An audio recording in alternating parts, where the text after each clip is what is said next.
Will anybody ever love me? When is Jesus coming back? Why does the earth fall down? Why is my father naked?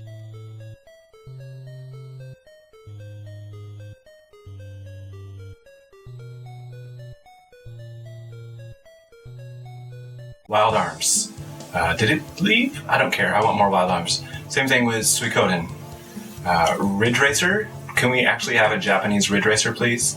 And Parappa. Always Parappa. Anything Parappa. For any system, I don't care. Someone just fucking make it. It'd be pretty cool to have a proper console release of a new Valkyria Chronicles game. I imagine that art style would look really nice on the PlayStation 4. MDK, I still really appreciate MDK, and it's 3 different gameplay styles, 3 different characters who are all interesting in their own right. Might be pretty cool to see that make a comeback. Sony needs to make a new goddamn medieval game.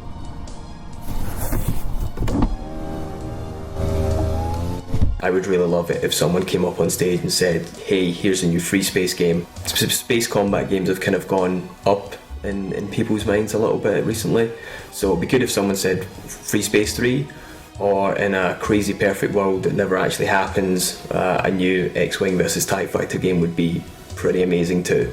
I would really, really love a new installment in the Deception series from Tecmo. They had 3 of those games on the PlayStation 1, and they did 1 on the PlayStation 2, and you're basically a helpless figure in a castle or structure, mansion, a building of some kind, and people are coming in to kill you, and you can only defend yourselves with traps and environmental items. And it's really clever and fun and weird and strange and kind of poorly written, but a lot of fun, and I really hope that they give that another shot. The franchise that I most want to see make a comeback, and I feel like this is the most popular and probably predictable answer, is Half-Life. I don't know if it necessarily qualifies for comeback status, but we're 15 years into this franchise, and we've been sitting on a cliffhanger now for the better part of 6 years, so I want more Half-Life, damn it. 2 things.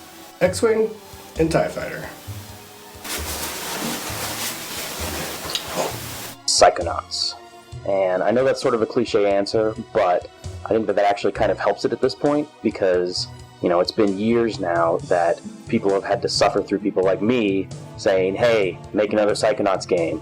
And so even though the first one didn't sell very well, there's a lot of people out there who know that it's a good game that didn't sell very well. So I think that it could really do well, not only because of that, but because, Double Fine has been doing the Kickstarter thing lately. They just announced Massive Chalice is shown for a second time that people will back up what they're doing and help them fund their games. It's gotta be Banjo-Kazooie. I've been waiting more than a decade at this point for Banjo 3 or whatever Rare would have called it had they made the game. Now, unfortunately, these days, Rare is not really, they've kind of fallen out of favor with a lot of people, myself included. They're doing Avatar stuff for Microsoft, and really, they've moved away from the Rare we loved in the 90s and the early 2000s.